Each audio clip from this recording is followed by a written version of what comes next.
Friends, आज की zoom meeting में आपका बहुत स्वागत और हार्दिक अभिनंदन। पिछले रविवार को हमने financial assets and property documents के बारे में जानकारी ली थी। हमने ये भी जाना था कि नॉमिनेशन एंड विल का होना क्यों ज़रूरी है और इन सब का रिकॉर्ड हमें कैसे मेंटेन करना चाहिए। इस मीटिंग में हम ये जानने की कोशिश करेंगे कि हमें विल या वसीयत लिखने की ज़रूरत क्यों है और इसको कैसे लिखना चाहिए। एक मैं इम्पोर्टेंट अनाउंसमेंट कर दूं पहले कि जैसे अभी आपने देखा कि तकरीबन आधे घंटे के बाद जो है ना जूम मीटिंग जो है ना एकदम से डिसरप्ट हो सकती है। तो प्लीज़ आप डिस्करेज मत होइए, दोबारा इसी पे ही ज्वाइन कर लीजिए। यही ईपीएफ जो है ना आपका पास कोड रहेगा। तो फ्रेंड्स, संपत्ति या धन जमा करना इम्पोर्टेंट हो सकता है, लेकिन यह इंश्योर करना भी उतना ही इम्पोर्टेंट है कि आपके जाने के बाद आपकी एसेट्स आपकी फैमिली को according to your transfer, according to your desire वो ट्रांसफर हो जाए। जैसे आपकी इच्छा है उसी अकॉर्डिंगली ट्रांसफर हो जाए। साथियों, एक बहुत पुरानी कहावत है, where there is a will there is a way. निश्चित रूप से जब कोई विल या वसीयत होती है तो आपके रास्ते आसान हो जाते हैं। लीगल हायर्स के लिए कम कंफ्यूजन होता है, रिश्तेदारी में मनमुटाव की संभावना भी बहुत कम हो जाती है। एक्चुअली स्टेट प्लानिंग सबसे नेग्लेक्टेड पहलुओं में से एक है, परंतु बदलते वक्त के साथ काफ़ी कुछ बदलाव देखने को मिल रहा है। ज़्यादातर यह देखा गया है कि रिटायरमेंट आने के बाद लोग वसीयत या विल लिखने के बारे में सोचना शुरू कर देते हैं।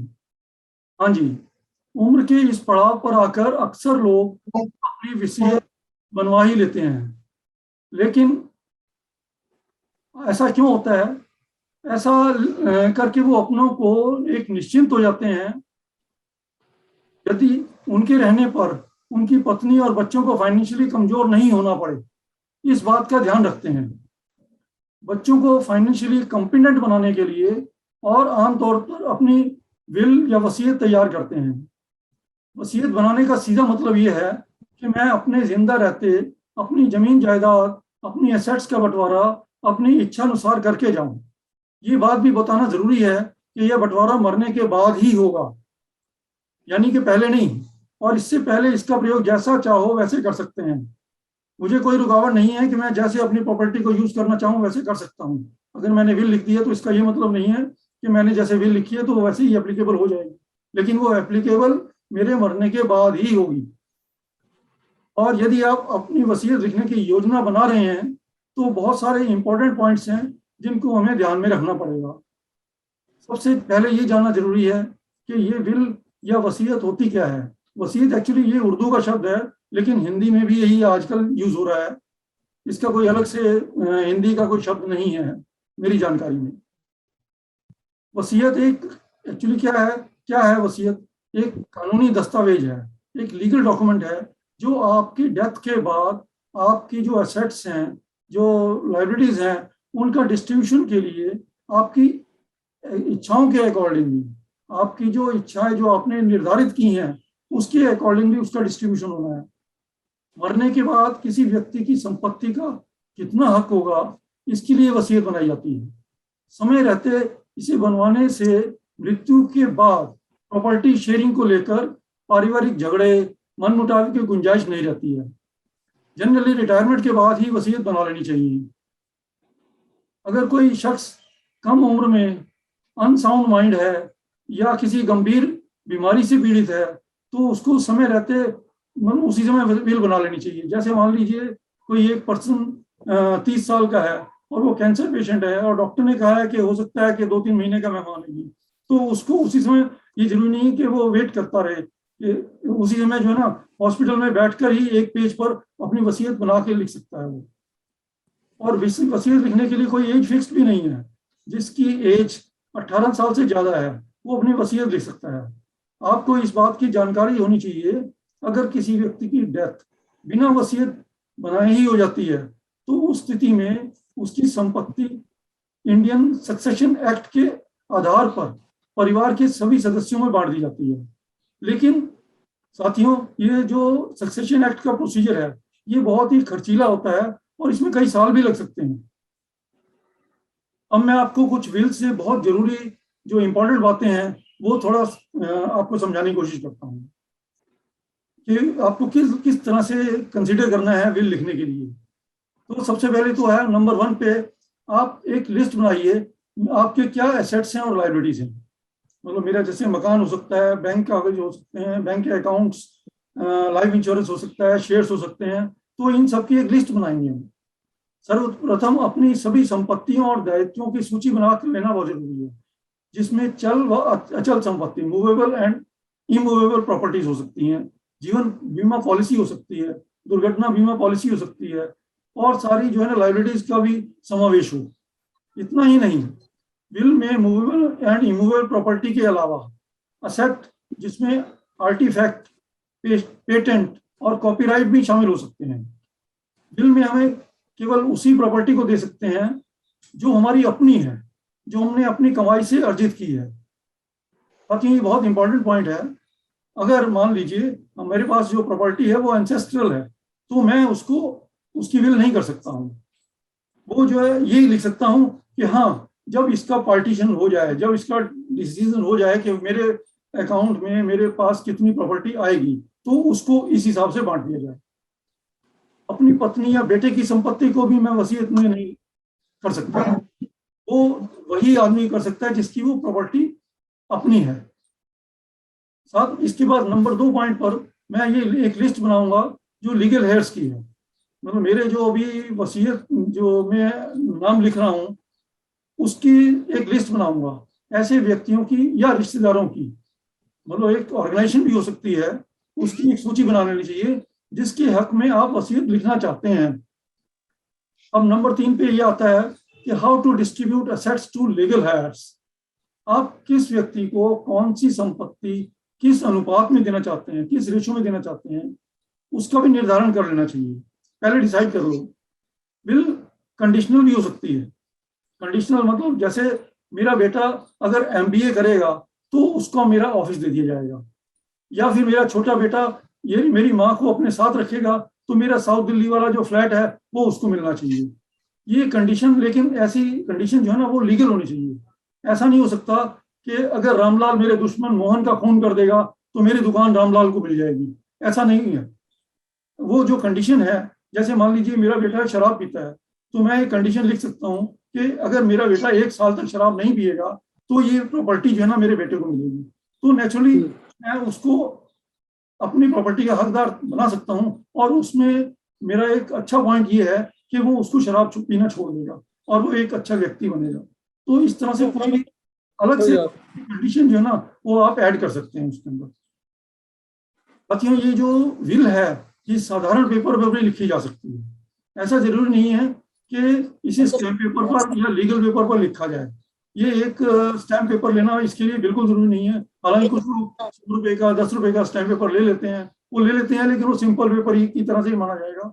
उसको जो है ना मतलब एक लीगल अथॉरिटी देने के लिए स्टैम्प पेपर लेना जरूरी नहीं है। सिंपल पेपर पर, साधारण पेपर पर, A4 का पेपर हो या लीगल पेपर हो तो उस पर भी लिखी जा सकती है।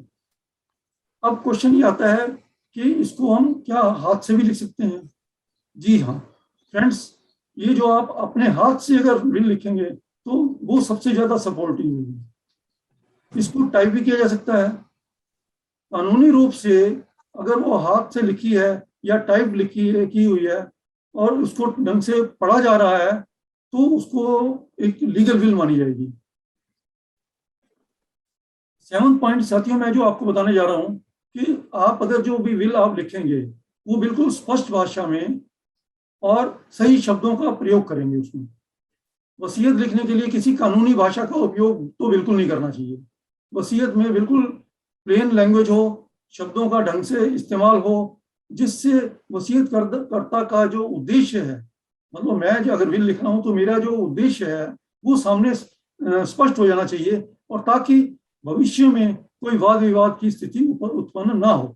तो इसलिए जो है ना कोई जरूरी नहीं है कि मैं जो है ना किसी वकील के पास जाऊं। अगर मेरी संपत्ति ठीक ठाक है, बहुत ज्यादा नहीं है, उसमें लीगल इश्यूज नहीं आ सकते हैं, तो मैं अपने खुद ही उसको जो है ना लिख सकता हूँ। और ये मैं आगे थोड़ा सा और आगे एक्सप्लेन करूंगा कि कैसे आप लिख सकते हैं इसको।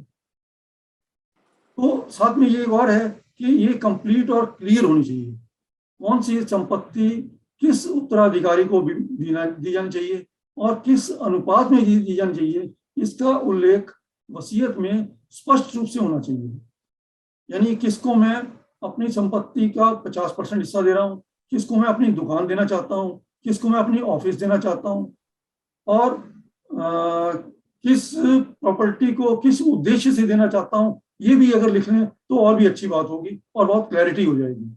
अगर साथ में मैं जब वो लिखूंगा उत्तराधिकारी मेरे जो होंगे, उसमें क्लियर उनके नाम लिखूंगा, उनके एड्रेस लिखूंगा, उनकी एज लिखूंगा, और साथ में साथ में लिख दूंगा कि ये मेरा उद्देश्य क्या है, तो ये और ज्यादा सपोर्टिव हो जाएगी। मान लीजिए मेरा बेटा मेरी बहुत अच्छी से देखभाल कर रहा है, तो मैं उसमें ये अगर लिख दूंगा क्योंकि मेरा बेटा मेरी देखभाल बहुत अच्छे से कर रहा है, तो मैं इसको जो 50% जो मेरी बैंक बैलेंस है वो इसको मिलना चाहिए। तो एक सपोर्टिंग पॉइंट हो जाता है ये। और साथ में ये भी लिख सकता हूँ कि मैं अपने छोटे बेटे को ये जो प्रॉपर्टी है इसको नहीं देना चाहता क्योंकि उसने मेरी माँ की सेवा नहीं की थी, या वो मेरे से बहुत ही मेरी बात नहीं मानता है और ये कहीं और जाके शादी करना चाहता है या कहीं और जाके बसना चाहता है, इसलिए मैं अपनी प्रॉपर्टी में इसको कोई हिस्सा नहीं देना चाहता। तो अगर ये बात स्पष्ट रूप से लिख दूंगा तो ये और ज्यादा इफेक्टिव हो जाएगी, क्योंकि कल को इसका जो ना डिस्प्यूट नहीं हो पाएगा। कल को छोटा बेटा मेरा ये नहीं कह पाएगा कि ये प्रॉपर्टी मेरे बड़े बेटे ने एक उसको दबाव में आकर लिखवाई गई है। तो एक स्पष्ट हो जाएगा अपने आप से ही कि हाँ उन्होंने ये चीज अपने हाथ से लिखी है कि क्योंकि मेरा छोटा बेटा सर्विस करता है या मेरी माँ की देखभाल करता है, तो इसलिए इसको प्रॉपर्टी जानी चाहिए। तो इस तरह से स्पष्टता आ जाएगी उसके अंदर। साथियों एक चीज और है कि एक एग्जीक्यूटर या निष्पादक की नियुक्ति भी कर लेंगे तो ज्यादा अच्छा है। एग्जीक्यूटर क्या होता है कि मान लीजिए जब ये आप प्रॉपर्टी लिखते हैं, विल लिखते हैं, किसी के नाम लिखते हैं, तो उसके बाद आपकी डेथ के बाद आप तो होंगे नहीं, तो जो आपके बाद जो लीगल हेयर्स होंगे, जैसे आपकी वाइफ हो सकती है, बच्चा हो सकता है, या कोई परिवार का रिश्तेदार का कोई और सदस्य हो सकता है, तो वो जो है ना इतना कॉम्पिटेंट नहीं हो सकता कि वो जो है ना आपकी जो प्रॉपर्टी जो आप छोड़ के जा रहे हैं या जो आप अपनी इच्छा व्यक्त करके जा रहे हैं उसके अकॉर्डिंगली वो सारा अपने नाम से वो करवा सके। तो इसके लिए मैं अपने रहते हुए जब तक मैं जितना हूँ, मैं अपनी समझ के अकॉर्डिंगली मैं समझता हूँ कि मेरा ये साथी जो है ना या मेरा रिश्तेदार जो है ना ये बहुत अच्छा है, बहुत समझदार है, और ये जो है ना मेरे जाने के बाद ये जो मेरी प्रॉपर्टी है मेरे अकॉर्डिंगली जैसा मैं चाहता हूँ उसी हिसाब से बंटवारा करवा देगा, तो मैं उसको जो है ना नियुक्त कर दूंगा। इसको कहते हैं एग्जीक्यूटर। तो मैं उसमें उसका नाम लिख दूंगा और उसमें उसका पर्पस भी लिख दूंगा कि मैं इसलिए इसको एग्जीक्यूटर नियुक्त करता हूँ। और मैं चाहूँ तो उसमें ये भी लिख सकता हूँ कि इस एग्जीक्यूटर को मेरी प्रॉपर्टी में से 50,000 या 1,00,000 रुपया दे दिया जाए, ताकि ये जो है ना मेरी जो प्रॉपर्टी है वो अपने जो मेरे लीगल हेयर्स हैं उनको ठीक से बंटवारा, ताकि उसमें कोई खर्चे वर्चे का कोई अगर इशू आएगा तो वो अपने आप देख लेगा। इसमें वो मैं ही डिसाइड करूंगा कि उसमें लिख दूंगा कि यदि कोई जितना भी खर्चा आएगा वो मेरे बैंक में से इसको दे दिया जाए। साथियों एक चीज और बहुत इंपॉर्टेंट है कि मान लीजिए आपकी बिल जो है ना 2 पेज 3 पेज या 5 पेज की है, तो हर पेज पर साइन होना बहुत जरूरी है। आपके भी साइन, साथ में आपके विटनेस के भी साइन होना बहुत जरूरी है। वो इसलिए जरूरी है कल को डिस्प्यूट ना हो जाए, बीच में मान लो पेज नंबर 3 कोई रिप्लेस ना कर दे उसको। तो इस तरह से अगर हर एक पेज पर साइन होंगे तो ये इसका डिस्प्यूट का कारण जो है ना खत्म हो जाएगा। अब मैं आता हूं गवाह पे। जो विल जो लिखी जाती है वो मैं जब लिखूंगा तो उसके साथ गवाह होना भी बहुत जरूरी है। वसीयत में ये कहेंगे 2 गवाह अनिवार्य रूप से ही होने चाहिए, कम से कम 2 गवाह। और गवाह ऐसे व्यक्ति को बनाना चाहिए जो परिचित हों, जो व्यस्क हों, यानी कि जो ये नहीं 18 साल से कम का लड़का है और उसको मैंने गवाह बना दिया। तो यानी उसको समझ आनी चाहिए इस चीज के बारे में, मैं किसके ऊपर विटनेस कर रहा हूँ, मैं किसको अटेस्ट कर रहा हूँ। और साथ में ये भी जरूरी है कि वो गवाह जो है ना वो बेनिफिशियरी भी नहीं होना चाहिए। यदि वो बेनिफिशियरी हो जाएगा तो थोड़ी सी दिक्कत आ सकती है। तो इसलिए जो है ना वो बेनिफिशियरी भी नहीं होना चाहिए। मोस्ट इंपॉर्टेंटली वो आपसे कुछ यंगर होना चाहिए, ताकि यदि मान लीजिए आपकी डेथ हो जाती है तो वो बाद में इस चीज को कोर्ट में जाके या कहीं और किसी भी इंस्टीट्यूशन ऑर्गेनाइजेशन में जाके इस बात को प्रूव कर सके कि हाँ ये जो विल लिखी गई थी मेरे सामने लिखी गई थी और मेरे होते समय लिखी गई थी। ये तीनों हस्ताक्षर, विल लिखने वाले के हस्ताक्षर और दो जो गवाह हैं उनके हस्ताक्षर एक साथ होने चाहिए। ऐसा नहीं हो सकता अगर आपने विल तो आज लिख दी, आपने उसके साइन करवा लिए, अपने साइन कर दिए, एक गवाह जो पास में बैठा था उसके भी साइन करवा लिए और सोचा चलो मैं एक गवाह के साइन जो है ना कल या परसों करवा लूंगा या एक महीने के बाद करवा लूंगा या बाद में करवा लूंगा, तो ये विल जो है ना इलीगल हो जाएगी। आपको उन दोनों गवाहों के सिग्नेचर अपने साथ ही करवाने हैं, उसी समय तारीख के साथ। एक बहुत इंपॉर्टेंट पॉइंट मैं आपको और साथियों बताना चाहता हूं कि एक व्यक्ति अपने जीवन काल में अपनी वसीयत कितनी भी बार बदल सकता है। साथियों ऐसा नहीं है कि मैंने आज एक विल लिख दी, आज मेरा बेटा जो है ना बहुत मेरी छोटा बेटा मेरी सर्विस कर रहा है, बहुत अच्छे से देखभाल कर रहा है, तो मैंने उसके नाम विल लिख दी और बाद में साल बाद 2 साल बाद भी देखा गया है कि वो बेटा जो है ना वो सर्विस मेरी सेवा नहीं कर रहा या उसने मैरिज करके कहीं और फ्लैट ले लिया और मेरे को या मेरी मदर को जो है ना वो ध्यान नहीं दे पा रहा है, तो उस केस में मैं अपनी विल बदल सकता हूँ किसी भी समय और कितनी बार बदल सकता हूँ। और लेकिन साथ में ये भी इम्पोर्टेंट इसलिए है कि जो मैंने आखिरी टाइम में जो मैंने विल बनाई है वही वैलिड होगी, इसीलिए उसके ऊपर विल के ऊपर डेट लिखना बहुत ही इंपॉर्टेंट है। वसीयत लिखकर ना कोई सिर्फ व्यक्ति अपनी इच्छा अनुसार संपत्ति का बंटवारा कर सकता है, बल्कि अपने वारिसों को पारिवारिक विवाद, कानूनी उलझनों, खर्चों से और मनमुटाव से भी बचा सकता है। एक चीज और इम्पोर्टेंट जो मैं बताना चाह रहा हूँ साथियों आपको, वो ये है कि भारत सरकार ने विल पर स्टाम्प ड्यूटी हटा दी है। पहले एक कभी स्टाम्प ड्यूटी हुआ करती थी, अब कोई स्टाम्प ड्यूटी नहीं है, जीरो स्टाम्प ड्यूटी। हाँ, रजिस्ट्रेशन कराने पर थोड़ा सा फीस लगती है जो 600-700 रुपए के करीब आसपास हो सकती है। एक इम्पोर्टेंट बात और भी है साथियों कि वसीयत को अपडेट कराना भी बहुत जरूरी है। मतलब आप ये नहीं कि आज आपने विल लिख दी और उसको फिर आप भूल गए। आपको ये जानना जरूरी है कि आपको समय समय पर अपनी वसीयत को पढ़ना चाहिए और अपनी करंट फाइनेंशियल कंडीशन और अकॉर्डिंगली प्रेफरेंसेस उसको अपडेट करना चाहिए। फॉर एग्जांपल मान लीजिए यदि वसीयत बनाने के बाद कोई प्रॉपर्टी या शेयर मैंने खरीदा है या बेचा है, तो वसीयत को उसी हिसाब से अपडेट या अमेंड कर लेना चाहिए। लेकिन इसको एक चीज और मान लीजिए कि जो मैं वसीयत अमेंड कर रहा हूँ उसको मतलब एक पेपर मान लीजिए थोड़ा सा अमेंडमेंट है, एक सिर्फ एक प्रॉपर्टी मैंने एक परचेज और की है, उस प्रॉपर्टी को उसमें ऐड करना है जो मैंने पहले विल लिखी थी, तो उसको ऐड करने के लिए मैं एक सिंपल एक पेपर और लूंगा, उस पर ये मेंशन करूंगा कि एक विल मैंने लास्ट विल जो पहले लिखी थी इस डेट को लिखी थी या जो इस डेट को रजिस्टर करवाई थी उसको मैं अमेंड करना चाहता हूँ और उसमें ये प्रॉपर्टी और ऐड करना चाहता हूँ और ये प्रॉपर्टी मेरी इस अकॉर्डिंगली आगे जानी चाहिए। तो इस जो कागज को जो है मैं ये कहता हूँ कि कोडिसाइल बोला जाता है, इसको लीगल टर्म्स में इसको कोडिसाइल बोला जाता है। तो ये कागज जो है ना उसके साथ अटैच हो जाएगा। लेकिन एक चीज और ध्यान रखिए, अगर आपने पहली वाली विल जो लास्ट आपने विल बनाई थी उसको रजिस्टर करवाया था, तो ये जो कोडिसाइल जो आपने बनाया इसको भी रजिस्टर करवा लीजिए। लेकिन ये जरूरी नहीं है कि कोडिसाइल जब आप रजिस्टर करवाएं तो उस समय वही गवाह हो जो पहले आपने गवाह लिखे थे, वो गवाह जरूरी नहीं है कि वही हो।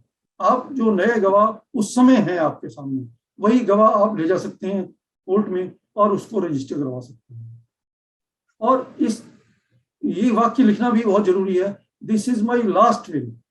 उसके बाद में जब आप ये लिखेंगे, जब आप कोडिसाइल बनाएंगे या नई विल लिखेंगे, तो उसमें ये शब्द और लिखना जरूरी है कि this is my last will, और ये वसीयत पिछली सभी वसीयतों को कैंसिल करके नई जगह ले रही है ये। तो इसी तरह से इसको अपडेट करते रहेंगे, और उसमें जो आप अपडेट करते रहेंगे तो उसमें डेट भी मेंशन करते रहना है, बहुत जरूरी है ये।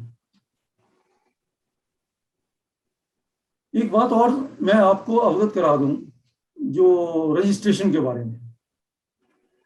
Actually without registration plain paper पर लिखी गई विल भी 100% कानूनी रूप से एक्सेप्टेबल है। यानी कि लीगली विल का रजिस्ट्रेशन कराना जरूरी नहीं है। अगर आपने प्लेन पेपर पर लिख के रख दी है और 2 विटनेस साइन करवा लिए हैं तो फिर वो विल लीगली एक्सेप्टेबल है। लेकिन वसीयत को रजिस्टर्ड करवाना इसलिए कभी कभी जरूरी हो जाता है क्योंकि धोखाधड़ी या छेड़छाड़ या चेंजेस ऐसी हो सकती हैं जो कोई कर सकता है। इन सब चीजों से बचने के लिए उसको रजिस्टर्ड करवाना बेहतर हो सकता है। साथ ही मैं आपको और भी बता दूं कि कुछ इंस्टीट्यूशन या ऑर्गेनाइजेशंस केवल रजिस्टर्ड विल को ही डिमांड करते हैं।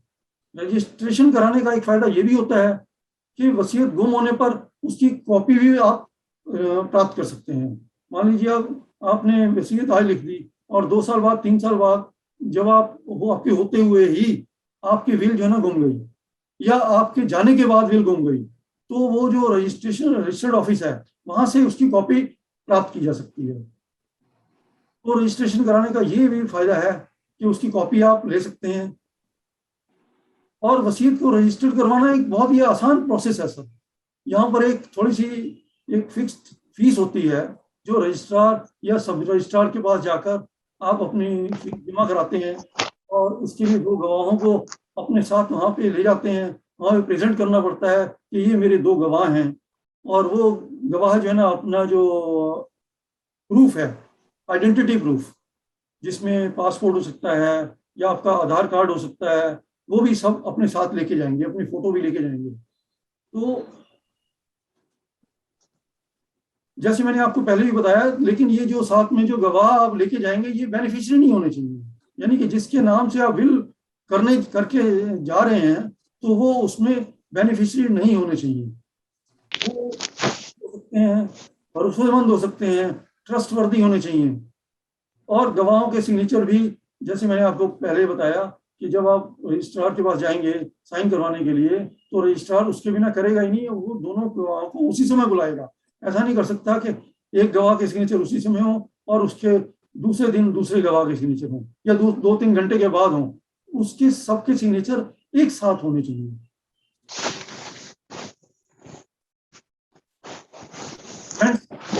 एक और चीज में आपको मनचंदा साहब, जो आपने कहा है कि उस पे लिखना चाहिए this is my last will जी, तो अगर हमने एक बार ये लिख दिया this is my last will तो क्या उसके बाद भी हम उसे चेंज कर सकते हैं? बिल्कुल चेंज कर सकते हैं। जब दूसरी आप विल लिखेंगे उसके बाद में जब आप लिखेंगे तो वो उसमें आप ये चीज मेंशन कर देंगे कि इसमें जो मैंने पहले विल बनाई थी, इस तारीख को बनाई थी, वो उसको निरस्त that is null and void. Yes, that is null and void, और ये जो विल है ये मेरी लास्ट विल है।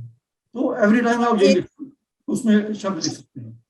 और एक जो आपने कहा कि अगर रजिस्टर करवाई हुई हो विल और अगर वो मिसप्लेस हो जाती है तो आप उसकी कॉपी ले सकते हैं जी, लेकिन उसका नंबर हमारे पास होना जरूरी है ना, बिना नंबर के कैसे निकलवाएंगे वहां से?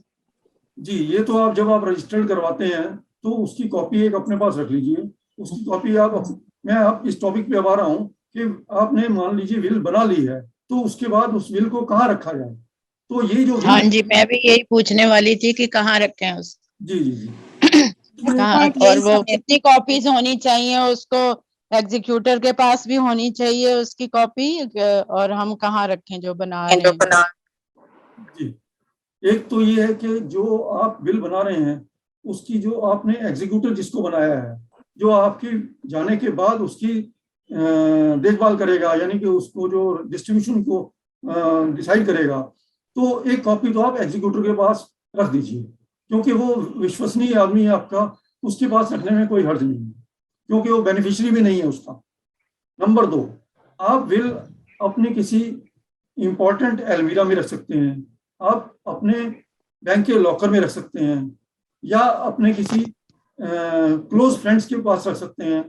साथ में मैं आपको ये बता दूं, जैसे हम एल्डरली पीपल फोरम को रिप्रेजेंट करते हैं, तो हमने एल्डरली पीपल फोरम को भी हमने एक अथॉराइज कर दिया है कि एक जो भी साथी अगर कोई इसमें हम अपनी विल हमें देना चाहेगा तो हम उसको अपने पास संभाल कर रखेंगे। हमने इसको जो है ना एक स्कीम दे रहे हैं, जिस स्कीम का नाम रखा है धरोहर, यानी कि ये जो आपकी प्रॉपर्टी है, आपकी धरोहर है, वो हम उसको संभाल के रखेंगे और आपके जाने के बाद, आपके जाने के पश्चात हम उसको आपके परिवार को सौंप देंगे। उसको विल को खोलेंगे, उसमें हम देखेंगे कि किसमें किसके नाम क्या दिया गया है, तो वो जो उसके नाम जो होगी उसमें हम देख लेंगे, ये उनको बता देंगे कि ये विल हमारे पास है और इसमें ये बेनिफिशियरी हैं। तो इस तरह से जो एल्डरली पीपल फोरम है ये भी आपकी सहायता के लिए आगे आ रहा है। तो और मनचंदा जी एक चीज पूछनी थी, ये जो एग्जीक्यूटर है ये विटनेस भी हो सकता है? नहीं, आप इसको अवॉइड कीजिए, एग्जीक्यूटर को विटनेस मत बनाइए। एग्जीक्यूटर को विटनेस ना बनाए, नहीं बनाइए, कोशिश कीजिए। विटनेस आप ठीक है। विटनेस को जो मैं आपको प्रेफरेंस दे रहा हूँ, विटनेस आप किसको बना सकते हैं? विटनेस आप किसी एक डॉक्टर को बना सकते हैं। डॉक्टर को बनाना इसलिए जरूरी हो जाता है कि कल को वो डॉक्टर ये सर्टिफाई कर देगा कि जब ये विल बनाई गई थी उस समय जो विल जिसने बनाई है वो साउंड माइंड था उसका, और उसमें उसने जो है मेरी अपनी समझ के अकॉर्डिंगली बनाई है।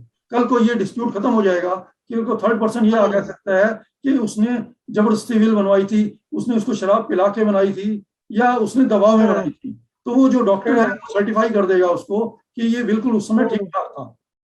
दूसरा प्रेफरेंस, प्लीज पहले सुन लीजिए।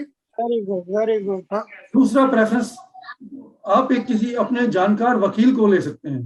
वो वकील इस बात को सर्टिफाई कर देगा और कल को कोई डिस्प्यूट आ जाएगा तो वो वकील आपकी सहायता कर पाएगा इसमें। ठीक है। स्वतंत्र गवाह। Executor should be avoided. Yes. Executor should be avoided as a witness. Executor should be avoided. Yes. Manchanda ji एक बात बताइए जी। हेलो मनचंदा जी, एक बात बताइए। जी अगर प्रॉपर्टी जॉइंट नाम से है तब भी विल कराना जरूरी है? यस, विल तो हर हालत में कराना है। आपके पास चाहे 2-4 हजार रुपए की प्रॉपर्टी है या 2-4 करोड़ की प्रॉपर्टी है, विल तो आपको करानी है। जॉइंट विल मैं आपको बता अगर वो प्रॉपर्टी जॉइंट नेम से है और उसमें शेयरिंग पहले से डिसाइडेड है, मान लीजिए 50-50 शेयरिंग डिसाइडेड है, तो उसमें आप अपने विल में लिख सकते हैं कि ये जो एबीसी प्रॉपर्टी है, मैं आपको एक और चीज बता दूं, ये जो है ना टाइम होने वाला है और कभी भी जो है ना ये बंद हो सकता है, इसलिए आप ध्यान रखिए इसको। दोबारा से आप जो है ना आ जाइए इसमें, ताकि उसी ईपीएफ जो है ना पासपोर्ट डाल के दोबारा उसमें शामिल हो जाइए, क्योंकि मेरे पास एक मैसेज आ रहा है। आपसे मनचंदा जी एक बात और पूछनी है, अगर बैंक में जैसे नॉमिनेशन कर रहा है उसके बाद भी विल करानी जरूरी है? सबसे पहले मैं आपको ये डिफरेंस बता दूं कि नॉमिनी और लीगल हेयर में क्या डिफरेंस है, नॉमिनेशन में और विल राइटिंग में क्या डिफरेंस है। नॉमिनी जो होता है ना वो उस प्रॉपर्टी का ट्रस्टी है, यानी कि जो भी आपने बैंक में नॉमिनी लिखा है, लाइफ इंश्योरेंस में नॉमिनी लिखा है या कहीं और किसी जगह ऑर्गेनाइजेशन में नॉमिनी आपने नाम लिखा है अपना, तो उस केस में वो नॉमिनी वो आपके फंड्स का सिर्फ ट्रस्टी है, लेकिन असली हकदार जो है ना वो लीगल हेयर है, जिसको आपने विल में लिखा है नाम कि ये मेरी प्रॉपर्टी को हकदार है, तो वो जो पर्सन है वो लीगल हेयर, वो आपकी प्रॉपर्टी का हकदार है। नॉमिनी आपकी प्रॉपर्टी का हकदार नहीं है, वो सिर्फ उसका ट्रस्टी है, यानी कि जो मतलब जैसे बैंक में मैंने लिख दिया कि नॉमिनी जो है ना ये मेरा बेटा होगा, तो वो बेटा मेरा बैंक में जाके उस प्रॉपर्टी को, उस कैश को वो ले सकता है, उस जो मेरे ऑर्नामेंट्स हैं उसको वो ले सकता है। लेकिन यदि मैंने अपनी विल में ये लिखा है कि ये जो मेरी प्रॉपर्टी है या जो मेरे ऑर्नामेंट्स हैं वो मेरी बेटी के पास जाने चाहिए या मेरे रिश्तेदार के पास जाने चाहिए, तो अल्टीमेटली वो नॉमिनी जो है ना वो उसको लीगल हेयर को देने पड़ेंगे। और लीगल हेयर जो है ना उसके ऊपर क्लेम कर सकता है कि ये मेरे जो प्रॉपर्टी है वो मेरे नाम से लिखी गई है, जो आप तो सिर्फ नॉमिनी थे, आपको सिर्फ ये हक था कि आप वहां से जाके ले लें। और एक चीज और मैं बता दूं, अगर नॉमिनी तो उसी को बनाओगे ना जो असली हकदार उसका होगा। नॉमिनी का तो मतलब ही यही है कि आपके एब्सेंस नहीं, में नहीं, वो नो हाँ नो उसको नॉमिनी मिलना आप किसी को भी बना नो सकते नो नो, जैसे मैंने अभी आपको बताया, आप बैंक में अकाउंट खुलवाने जाते हैं तो बैंक वाले आपसे पूछते हैं कि इसको आप नॉमिनी किसको बनाना चाहते हैं। उस केस में आपने हो सकता है कि विल नहीं लिखी हो, और नॉर्मली 99% लिखी ही नहीं होती है, तो उस केस में आप नॉमिनी का नाम लिख देते हैं। तो वो नॉमिनी का नाम इसलिए लिखा गया है कि यदि अनफॉर्चुनेटली मेरी डेथ हो जाती है तो वो पैसा जो है ना उस नॉमिनी को मिल जाए। लेकिन मान लीजिए नॉमिनी लिखने के 5 साल बाद या 10 साल के बाद मैं अपने विल लिखता हूँ और मैं भूल जाता हूँ कि नॉमिनी मैंने अपने बेटे को बनाया था, या मैंने अपनी बेटी को बनाया था, या मैंने अपने किसी रिश्तेदार को बनाया था जिसकी डेथ भी हो चुकी है। तो उस केस में जो मैं विल लिख रहा हूँ, तो उस केस में जो मैं जिसके नाम से विल लिख रहा हूँ तो वो उसके पास जाना चाहिए पैसा। तो एक चीज और मैं आपको बता दूं, यदि जो नॉमिनी है वो पैसा लेने वहां जाता है और जो इसका लीगल हियर है, जो वसीयत जिसके नाम लिखी गई है, वो भी वहां पहुंच जाता है, तो उस केस में बैंक ये कहेगा कि हम जो है ना नॉमिनी को ही पैसा देंगे। यदि आपने आपके नाम बिल है, हम इसको सर्टिफाई नहीं कर पाते, नहीं कर सकते, तो आप अगर चाहते हो कि नॉमिनी को पैसा ना दिया जाए तो आप स्टे ऑर्डर लेके आइए। तो उस केस में जो लीगल हेयर है वो अपना कोर्ट से एक स्टे ऑर्डर ले आएगा और बैंक को जाके दे देगा कि ये पैसा मुझे मिलना चाहिए, ना कि नॉमिनी को। I think I have clarified. जी जी सर, और कोई? हाँ जी, ये मंजम्मा सर। लीगल हेयर और नॉमिनी में नॉर्मली तो डिफरेंस क्या होगा? अगर हम जो लीगल हेयर उसी को बनाएंगे जिसको हमने नॉमिनी बना रखा है। हाँ भावना जी, मैंने अभी अभी आपको क्लैरिफाई किया कि मान लीजिए 10 साल पहले मेरा बैंक में अकाउंट खुला था, या 40 साल पहले मैंने बैंक में नौकरी शुरू की थी, या कहीं और नौकरी शुरू की थी, तो उस समय मैंने नॉमिनी लिखा था वहां पे। मान लीजिए उसमें नॉमिनी मैंने अपने फादर को लिखा था, उस समय मेरी शादी भी नहीं हुई थी, तो उस समय लीगल है, और कैसे कैसे हो सकता है? 40 साल के बाद मैंने ये डिसाइड किया, क्योंकि मेरे फादर नहीं है, मेरे मदर नहीं है, तो मैंने डिसाइड किया कि मैं लीगल हेयर जो है ना मैं अपने बेटे को बनाऊंगा। तो लीगल हेयर और नॉमिनी एक कैसे हो सकते हैं? वो डिफरेंट ही होंगे। मंजम्मा जी, मेरा एक प्रश्न है जी जी कि मेरे 2 बच्चे हैं और मैं इक्वल उनको देना चाहता हूँ, तो मुझे जी। विल लिखने की जरूरत है या नहीं है? नहीं, विल लिखने की बिल्कुल जरूरत है। बिल लिखने की इसलिए भी जरूरत है, कल को कोई भी डिस्प्यूट बाद में हो सकता है, बच्चों में भी हो सकता है, रिश्तेदारों में भी हो सकता है। अगर हम अभी मान के चल रहे हैं कि कोई डिस्प्यूट नहीं होगा, लेकिन हो सकता है, कभी भी हो सकता है। तीसरी बात, आपने विल नहीं लिखी, प्रॉपर्टी आपने सोचा कि मेरे बेटे के पास ट्रांसफर हो जाएगी, और जब आप प्रॉपर्टी ट्रांसफर कराने जाते हैं तो आपसे पूछते हैं विल कहाँ है, और आपने कहा जी विल तो नहीं है। उस केस में वो कहेंगे जी सक्सेशन सर्टिफिकेट लाओ। सक्सेशन सर्टिफिकेट लाने के लिए आपको बहुत ज्यादा खर्चा करना पड़ेगा, आपको 1 साल 2 साल 3 साल भी लग सकते हैं, डिस्प्यूट भी हो सकता है। सब लीगल हेड्स को इकट्ठा भी करना पड़ेगा। तो मैंने जैसे अभी आपको कहा कि विल लिखने में हेजिटेशन क्यों होनी चाहिए? बिल लिखना बहुत ही सिंपल काम है। एक प्लेन पेपर उठाइए, उसमें आप ऊपर लिखिए वसीयतनामा, शुरू कर दीजिए आप जो भी अपनी अपनी भाषा में, कि मैं जो है ना अपने होशो हवास में अपने मेरे जो है एक विल लिखना चाहता हूँ, जो मैंने पहले लिखी है विल उसको कोई भी उसको रद्द माना जाएगा, और ये मैं विल इसलिए लिख रहा हूँ ताकि कल को किसी बात में किसी तरह का डिस्प्यूट नहीं हो। और उसके बाद मैंने जैसे आपको पहले बताया था कि आप अपनी प्रॉपर्टीज को डिफाइन कर लीजिए कि ये मेरी प्रॉपर्टीज हैं। आप लीगल हेयर्स को डिफाइन कर लीजिए कि ये मेरे जो है ना लीगल हेयर्स होंगे, और उसके बाद वो उसको लिख के कि ये जो प्रॉपर्टी है ये इसके नाम जानी चाहिए, ये जो बैंक अकाउंट है वो इसके नाम जाना चाहिए, ये जो ऑर्नामेंट्स हैं ये इसके नाम जाने चाहिए, ये जो कार है वो इसके नाम जानी चाहिए। तो इस तरह से एक सिंपल सा इस तरह से लिखना है आपको, कोई लंबा चौड़ा कुछ नहीं लिखना है। तो मैं फिर आपको बाद में यही कहूंगा कि something is better than nothing. अगर आपने नहीं लिखी है तो समस्या आ सकती है, लेकिन अगर आपने सिंपल सी लिख भी दी है तो आपके लिए बहुत यूजफुल हो सकती है। ये ऑर्नामेंट्स के डिटेल्स भी देने होते हैं क्या? ऑर्नामेंट्स के डिटेल्स भी देने होते हैं बिल्कुल कि बिल्कुल भी देनी मेरा होगी। ये ऑर्नामेंट। हाँ जी जी जी जी, जितनी आप डिटेल्स दे सकते हैं, मैक्सिमम जितना डिटेल्स आप दे सकते हैं उसमें दे दीजिए। और अगर आप डिटेल्स बहुत ज्यादा नहीं दे सकते हैं तो उसका रफ अंदाजा वेट लिख दीजिए। वो इसलिए जरूरी है कि कल को डिस्प्यूट जब होगा तो उस समय ये भी हो सकता है कि उन्होंने बैंक के लॉकर में तो 1 किलो लिखा था उसके अंदर ऑर्नामेंट्स, और आप कह रहे हैं जी 200 ग्राम निकले हैं उसमें से, तो इसलिए ये किसी को लिखना हम ज्यादा देना चाहते हैं, किसी को कम देना चाहते हैं, तो फिर वो कैसे डिवाइड करेंगे हम? बिल्कुल। अगर मतलब बच्चों में भी एक बच्चे को ज्यादा ज्वेलरी देना चाहते हैं, एक को उतनी नहीं देना चाह रहे, तो फिर कैसे डिटेल उसमें देंगे? बिल्कुल वो तो पाउच बना के अगर रख दें हम, तो वो बेटर नहीं रहेगा कि ये पाउच इसका है, ये पाउच इसका? ये बिल लिखने का पर्पज ही यही है कि आप अपने बच्चों को अलग अलग किस तरह से डिस्ट्रीब्यूट करना चाहते हैं। जब मैंने आपको जैसे ही बताया कि आप जो है ना, जो एसेट है, मान लीजिए आपने एसेट लिखा कि इसमें जो है ना सोने का हार है, तो उसके सामने लिख दीजिए ये मेरी बेटी उषा को जाएगा, ठीक है। फिर उसके बाद ये जो दूसरा जो है जो ऑर्नामेंट है उसका स्पेसिफिकेशन दे दीजिए, उसका अंदाजा वेट लिख दीजिए, और उसके बाद ये लिख दीजिए कि ये मेरे बेटे रामलाल के पास जाएगा। तो इस तरह से आप अपने उसको स्पेसिफाई कर सकते हैं।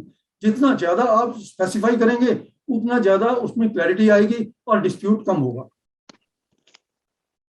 सर मेरा एक क्वेश्चन है।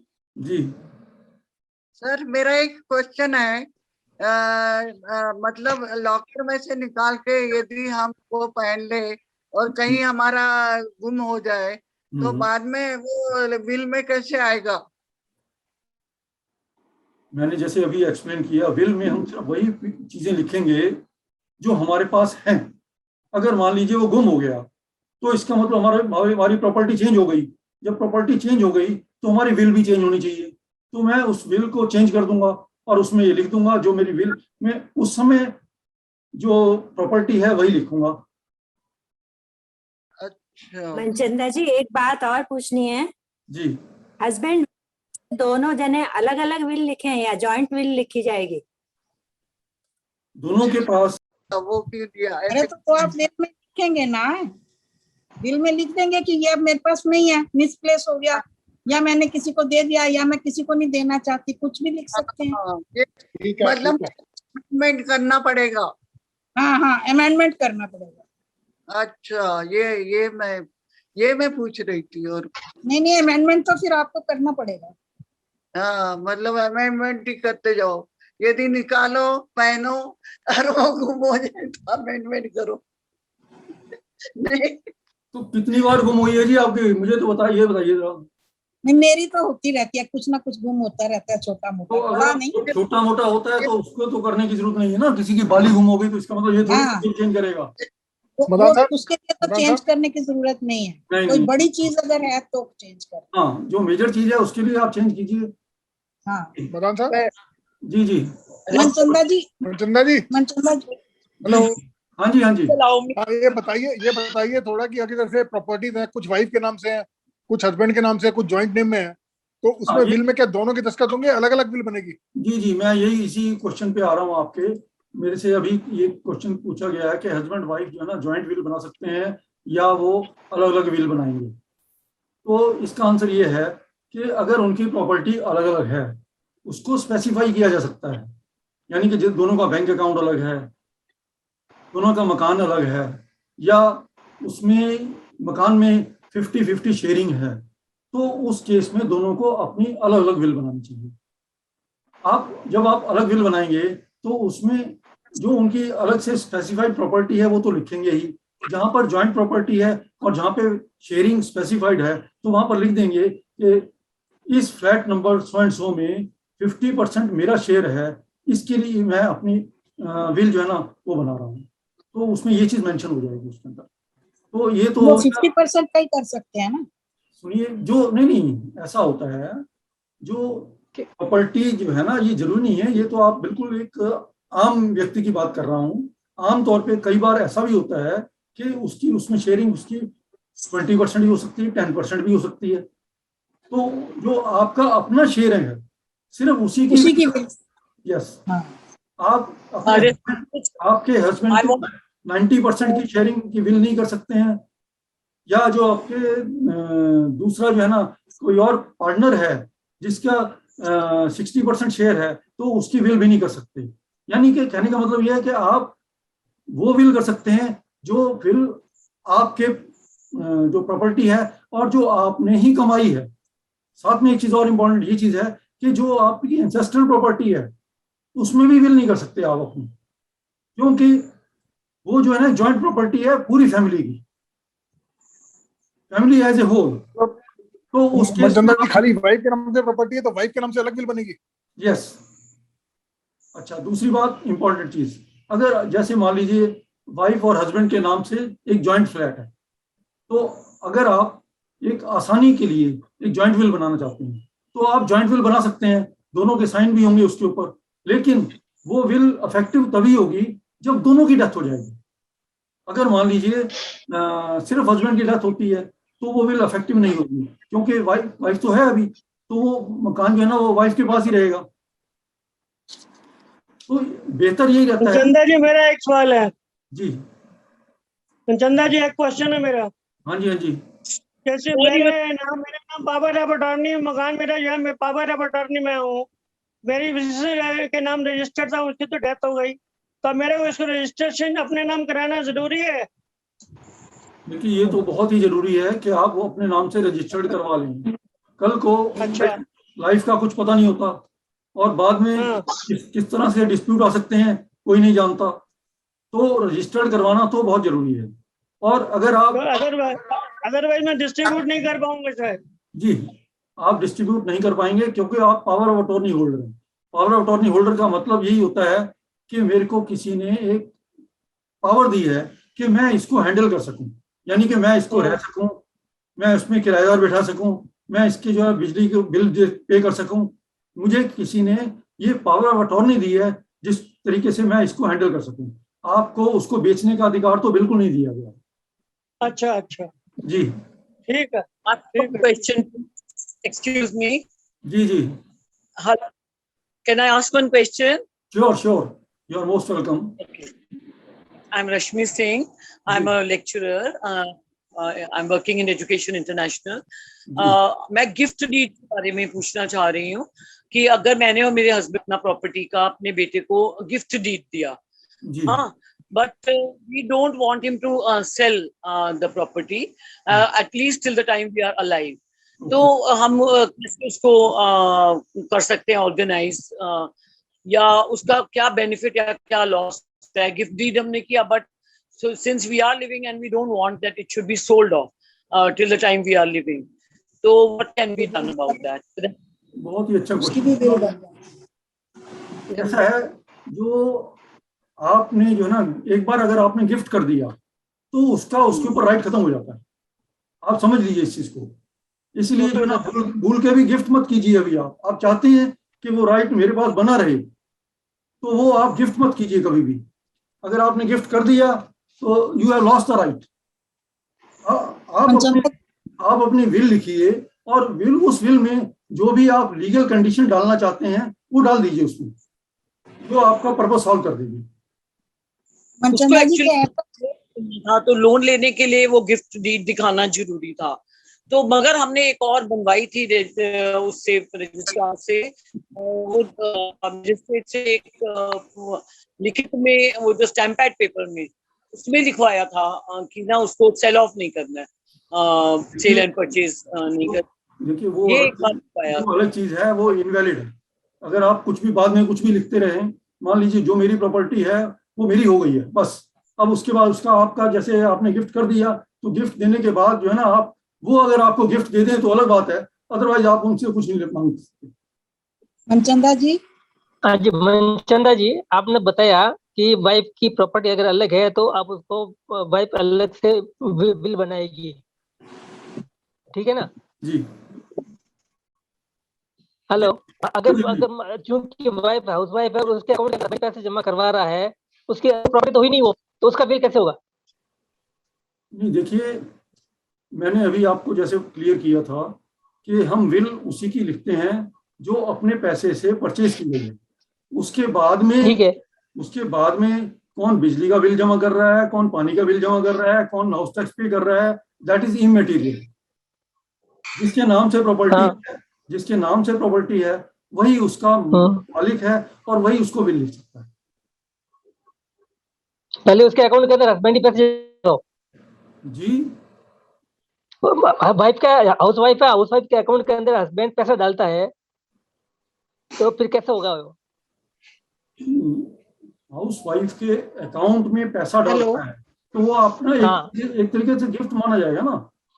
अगर हाउस वाइफ को कुछ, मैं अपने बेटे को या बेटी को या हाउस वाइफ को कुछ देता हूँ तो वो एक गिफ्ट माना जाएगा। आप उसको एज ए राइट तो नहीं मान सकते, या तो आप उसको लोन दीजिए, अगर आपने लोन दिया उसको तो फिर आपका राइट है कि आप उसको लोन को वापस ले सकते हैं।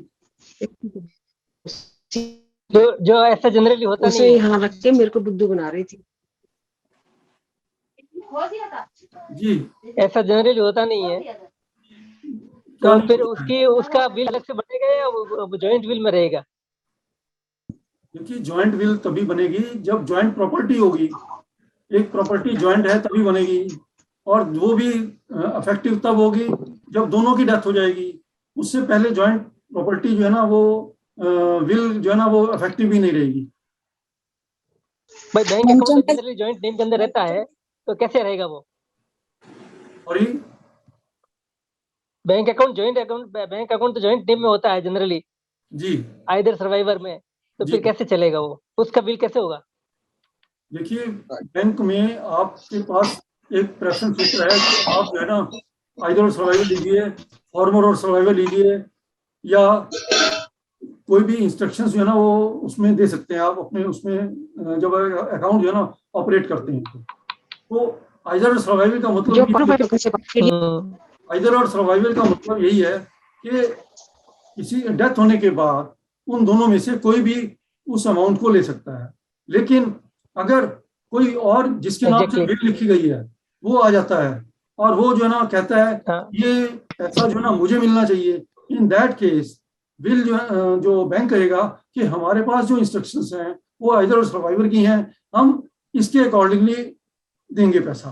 और अगर आपको कोई ऑब्जेक्शन है तो आप कोर्ट से स्टे ऑर्डर ले लीजिए। यदि वो आदमी कोर्ट से स्टे ऑर्डर लेके आ जाता है तो वो पैसा जो है ना बैंक रोक लेगा और अकॉर्डिंग टू जो कोर्ट डिसीजन है वो पे उसी अकॉर्डिंगली होगा। तो ये क्वेश्चन, हाँ जी, मैं पूछना चाह रही थी आपसे। पहले एक क्वेश्चन पहले वाला क्लैरिफाई करते हैं जिसमें वो कह रहे हैं कि आइदर और सर्वाइवर है तो उसकी बिल कैसे बनेगी। तो ऐसा है, आप जो है ना आज की पोजीशन देखिए, आपने अकाउंट बैंक में जाके खुलवाया है, आपने खुद ही इंस्ट्रक्शन दिए हैं कि दिस शुड बी आइदर और सर्वाइवर। इसका मतलब ये हुआ कि वो पैसा आपका था, और वो जो आइदर और सर्वाइवर की इंस्ट्रक्शंस जो आप देने जा रहे हैं वो आफ्टर द डेथ है, उससे पहले की नहीं। यानी कि आज की तारीख में वो पैसा आपका है तो विल जो है ना वो आप लिखिए उसमें कि ये बैंक में ये अकाउंट जो है ना मेरे नाम से है और ये पैसा इस तरीके से जाना चाहिए। Am I clear? हाँ, थोड़ा कंफ्यूजन है बताइए। तो जैसे अब वाइफ का नाम अकाउंट के अंदर फर्स्ट है, हस्बैंड का नाम सेकंड है जी। तो इसका मतलब तो उस केस में विल, इसका मतलब तो ये हुआ कि वो जो आपके वाइफ का नाम पहले है तो वो पैसा आपकी वाइफ का है, इट अपीयर्स सो। जबकि वाइफ का सर्विस नहीं है, कोई उसका काम नहीं है, कोई धंधा नहीं है, कोई अर्ली मैटर्स उसको गिफ्ट मिल सकता है, कोई भी आदमी उसको गिफ्ट कर सकता है, आप भी गिफ्ट कर सकते हैं। दैट विल बी, अब मतलब हस्बैंड ने जो भी पैसे जमा करा that will be treated as gift to her. Yes, okay जी। हाँ जी, और कोई अपनी मेरे? हाँ जी, मैं ये पूछ रही थी कि ये मेरा जो घर है जहाँ मैं रह रही हूँ वो मेरे हस्बैंड के नाम से था या है, वो एक्सपायर हो गया जनवरी में। मैंने आपसे शायद पहले फोन पे, और मकान में अपने बेटे काम करना चाह रही हूँ, मतलब उसको देना चाह रही हूँ, तो मैं तो इसकी ओनर हूँ नहीं, तो मैं बेटे को कैसे दे सकती हूँ? बेटा कैसे ले सकता है इस घर को? सबसे पहले तो इसीलिए तो मैंने आज का ये प्रोग्राम इसीलिए रखा है कि ये सब चीजें जो ना उलझने जो बाद में आती हैं, उन उलझनों को हल करने में जो बहुत ही आसान है, एक बहुत आसान तरीके उन्होंने बिल नहीं बनाई, कोई मेरे हस्बैंड ने बिल नहीं बनाई। जी मैं वही बता रहा हूँ तो कि अगर वो विल नहीं बनाई है तो उसके लिए से एक सक्सेशन सर्टिफिकेट बनवाना पड़ेगा जो कोर्ट से बनेगा। आप एक किसी अच्छे वकील को फिक्स कीजिए, उसमें ये कहिए कि इस तरह से ये प्रॉपर्टी जो है ना, या एक प्रॉपर्टी डीलर से भी जो आपका अच्छा कोई जानकार हो, जो ज्यादा जो है ना कनिंग पर्सन ना हो, आप उससे ही मिल सकते हैं। वो बता देगा आपको वो तरीका कि कैसे सक्सेशन सर्टिफिकेट बन सकता है। और सक्सेशन सर्टिफिकेट में अगर आप चाहें तो वो प्रॉपर्टी आपके नाम आ सकती है, अगर आप चाहें तो वो आपके बेटे के नाम से हो सकती है या ज्वाइंट हो सकती है। डायरेक्ट हो सकती है, मतलब मेरे हस्बैंड के नाम से है और फिर उसके बाद सीधा मेरे बेटे के नाम से हो जाएगी कि मेरे थ्रू होगी, पहले मेरे नाम होगी फिर उसके नाम? अगर आपको कोई एतराज नहीं है तो आप एक पहले रिलिंक्विशमेंट डीड बनेगी। उस रिलिंक्विशमेंट डीड में ये होता है कि मुझे इसमें कोई एतराज नहीं है, मैं अपने मेरे बेटे को दे दी जाए कोई तो उस केस में वो डायरेक्ट बेटे के नाम से हो जाएगी। अच्छा, लेकिन मनचंदा साहब ये सक्सेशन सर्टिफिकेट के लिए तो जितने लीगल हायर्स हैं वो सब इकट्ठे होकर साइन करें तभी मिलता है। जी मैं इसीलिए तो कह रहा हूँ कि सक्सेशन सर्टिफिकेट लेना एक बहुत टेढ़ी खीर है। इसमें 6 महीने, साल, 2 साल, 4 साल, 5 साल भी लग सकते हैं लेने के लिए आपको, और इसमें खर्चा भी बहुत होगा। और ये जो मैंने प्रोग्राम अरेंज किया है वो इसीलिए किया है कि आप लोग इन उलझनों से बच जाएं और आप एक सादे कागज पर ही कम से कम रजिस्टर्ड, बेशक बाद में करवाएं ना करवाएं वो आपकी मर्जी है। क्योंकि मैंने आपको शुरू में ही बता दिया था कि एक अनरजिस्टर्ड विल भी जो है ना वो एक लीगल विल होती है। तो अगर आप एक सिंपल से कागज पर भी आप एक विल लिख के छोड़ जाते हैं तो आपकी बहुत सारी समस्याएं हल हो सकती हैं। मनचंदा साहब, ये बेटर नहीं होगा कि पहले आप एट वन टाइम अपना लेक्चर खत्म करें और बाद में क्वेश्चन आंसर रख लें? लेक्चर तो लगभग सारी पॉइंट्स कवर हो गए हैं, सब क्वेश्चन आंसर इतने आ गए। नहीं अभी खत्म हो गए हैं ना, बीच में डिस्टर्बेंस बड़ी होती है, आपका लिंक टूट जाता है।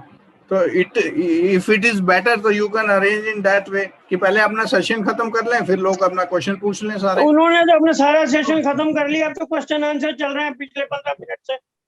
चलिए ठीक है, पता नहीं बैठे हुए या नहीं बैठे हुए वहां पर। आपका सुझाव बहुत अच्छा है और हम ऐसा ही करते हैं और आगे भी ऐसा ही करेंगे। मनचंदा साहब, अगर आपने नॉमिनी किया हुआ है किसी को भी जी और उस नॉमिनी को वो प्रॉपर्टी मिल जाती है जी, चाहे वो बैंक की है या मकान की है या किसी भी चीज की है जी, और उसके बाद अगर बाकी कोई लीगल हायर उसके लिए नहीं आता कि भाई हमें इसमें से मिलना चाहिए, तो वो ऑटोमेटिकली नॉमिनी के नाम चली जाएगी या उसके लिए भी कुछ करना पड़ेगा? नहीं, ऑटोमेटिकली वो नॉमिनी के पास जाएगी। किसी को कोई एतराज नहीं है तो कोई दिक्कत नहीं है, फिर तो वही लेगा। नॉमिनी भी तो हमने ही किया है। नॉमिनी भी तो मैंने ही किया है ना, तो फिर उसमें क्या, किसी को कोई एतराज नहीं है तो उसी के पास जाएगा। जो भी पैसा है, जो ऑर्नामेंट्स है, सब उसी के पास जाएंगे। वो कोई भी प्रॉपर्टी है वो उसी के पास जाएगी। जो भी आपने नॉमिनी में लिखा है, नॉमिनी बनाया जिस प्रॉपर्टी में, वो उसी के पास नॉमिनी के पास। हाँ, लेकिन मैं आपको फिर दोबारा से आपको ये बताना चाह रहा हूँ कि नॉमिनी जो है ना वो उसका सिर्फ ट्रस्टी होता है। कल को कोई भी डिस्प्यूट हो सकता है, वो लीगल हियर जो है ना सामने आ सकता है और वो ये कह सकता है कि ये प्रॉपर्टी मेरे नाम होनी चाहिए थी और ये जो है नॉमिनी ने मेरे को वापस नहीं करी है ये पैसे। तो इसीलिए जो है ना जो विल है वो लिखना बहुत जरूरी है।